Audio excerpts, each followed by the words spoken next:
When I was a young man, growing up in New York City, I refused to pledge allegiance to the flag.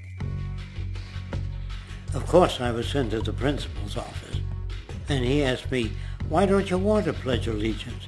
Everybody does." I said, "Everybody once believed the earth was flat, but that doesn't make it so." I explained that America owed everything it has to other cultures and other nations, and that I would rather pledge allegiance to the earth and everyone on it. Needless to say, it wasn't long before I left school entirely, and I set up a lab in my bedroom. There I began to learn about science and nature. I realized then that the universe is governed by laws, and that the human being, along with society itself, was not exempt from these laws.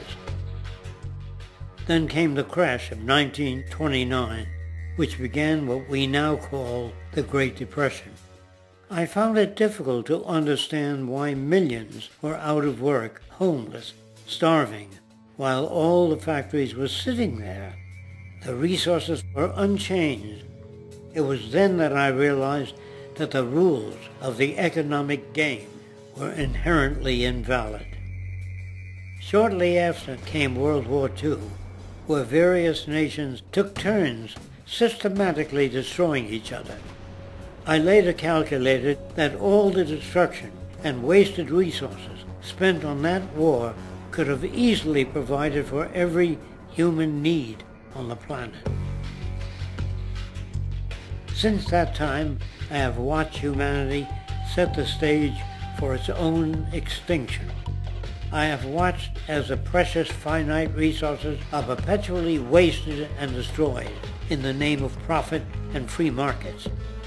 I have watched the social values of society be reduced into a base artificiality of materialism and mindless consumption.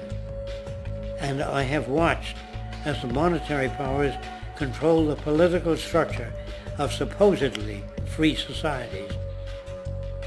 I'm 94 years old now, and I'm afraid my disposition is the same as it was 75 years ago. This shit's got to go.